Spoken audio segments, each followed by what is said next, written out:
Hi, I'm Tim Sales. This short clip is to respond to the claim most people fail at MLM or network marketing.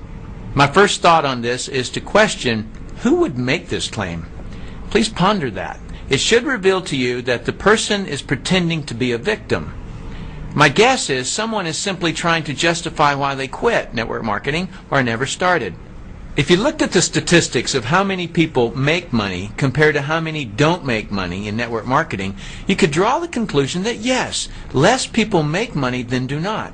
But why people act as though this is any different than anything else is unknown to me, because the same could be said about anything people attempt. By the way, every time I say fail, I want you to picture the word fail in quotes.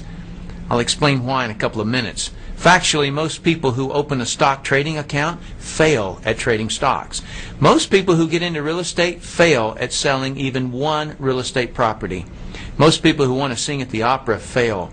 Most people who want to play professional sports fail. Most people who want to start a business fail. Most people who want to play a musical instrument fail. Most people who want to get into shape fail. So while it's true that most people fail at network marketing, it's also true that most people fail at every pursuit. The wise and logical thing to do is not look at the percentage that failed, but to look at what they did to fail versus what people that succeeded did to succeed. For those who have never been in network marketing, please allow me to explain to you how misleading this claim that most people fail actually is. To get into a network marketing company, it typically takes less than $50 to purchase a starter kit, which is all that is required to join a company.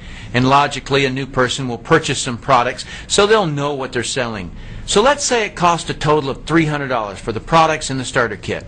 Now, according to the people who claim that most people fail, if that person who bought their kit stops doing the business at any time in the future, they failed. That's how that statistic is calculated. But get this. In most network marketing companies, if the person quits, they could send the products back within a certain time and get a refund. So their true loss is only the $50 starter kit and maybe a product restocking fee.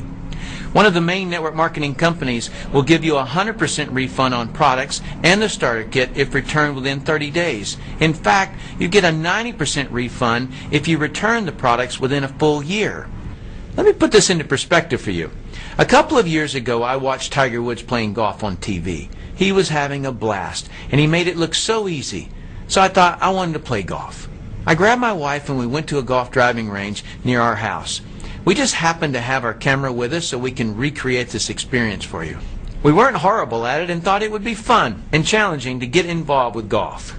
We both went down to the local golfsmith store and bought some golf clubs, bags, shoes, balls, and a couple of training books and DVDs. Walked out an hour later having spent $4,000. We went to the driving range a few times to practice, which cost us about $20 each trip. We played a couple of times at a local golf course for about $80 plus $30 to ride in a little golf cart. So it was about $110 each time we played. I then read about a beautiful golf course in Naples, Florida at the Ritz-Carlton Resort. We drove there and it cost us about $700 a night to stay at the hotel and $200 each to play the course. That day, we played. It was around 100 degrees outside and we sweated for 4 hours straight. I played terrible and hated the experience. I hated it primarily because I performed terribly and the heat made it very uncomfortable. We left Naples having spent $1,200. When we got home, I threw the clubs in the garage and haven't played since. So my golf experience cost me about $5,000, of which none of it was refundable. Why didn't I post up a website and write about how the golf industry is ripping people off, and when you look at the statistics, the odds of playing golf like Tiger Woods is less than 0.0001%? Why didn't I scream and yell about the unfairness that the actual cost of the golf club is only about $6, but Golfsmith charged me $100 each club? I didn't post a website like that because I'm not playing victim. I know what happened. I didn't fail at golf, I quit. Allow me to point out some similarities between my golf experience and network marketing. Watching Tiger Woods having fun was like me going to a business presentation and getting excited. Going to the driving range with my wife was like asking a friend to join me. It looked fun and we thought we would be able to do well at it. Buying the golf clubs and all of the gear was like buying a starter kit with some products, although I spent a lot more money on golf clubs. Buying the books and training DVDs is similar to buying the training materials in network marketing. The fact that I didn't perform to my expectations that day in Naples is very similar to someone not having immediate success in network marketing. What I am sure of is that every person who is a professional golfer has had days where they didn't play to their expectations, but they evidently didn't quit. They stuck to it. Their interest in being great at golf was greater than their interest in quitting. The truth is, I didn't fail at golf. I quit golf. All the millions and millions of people who have golf clubs in their garage and aren't playing golf now didn't fail at golf either. They quit. The true facts are, it takes no effort to quit network marketing. Just throw your kit in the garage and not do it anymore. That's all it takes to quit.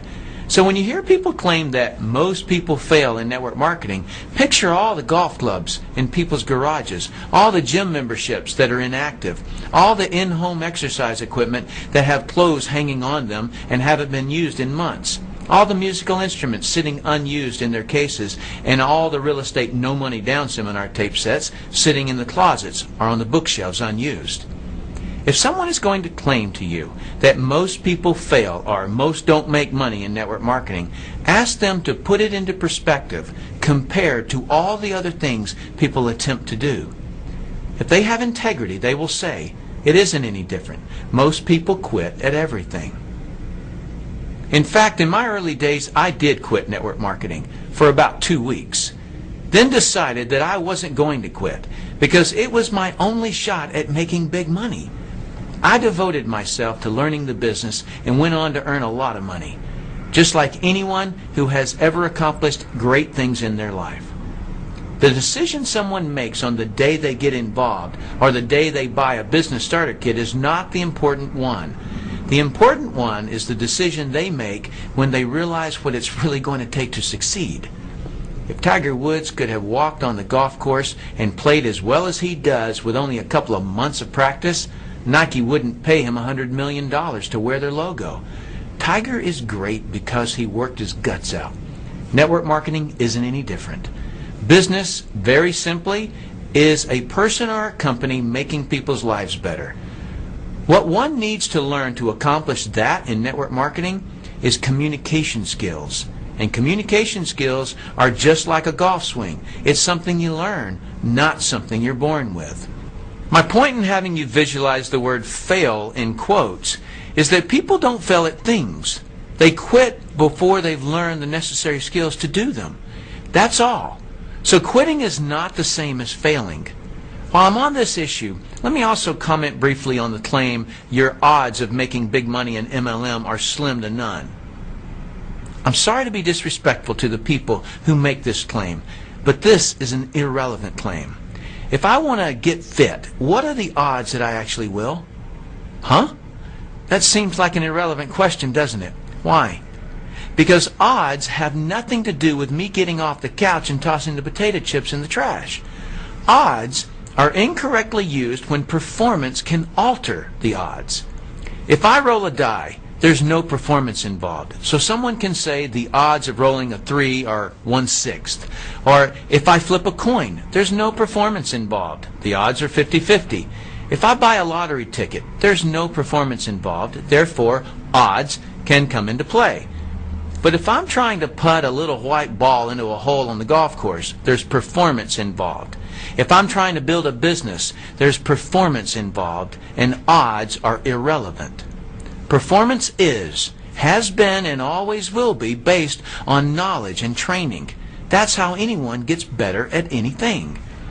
My son asked me a question that I'd love to know how you would have answered. Here's his question. Dad, what are the odds of me making the school golf team? If it was your son, how would you have answered it? Well, my answer was, son, odds have nothing to do with it. Your performance dictates whether you make the golf team, not your odds. Anyone who achieves anything noteworthy in life does so by getting the right training. I suggest you do the same. I'm Tim Sales.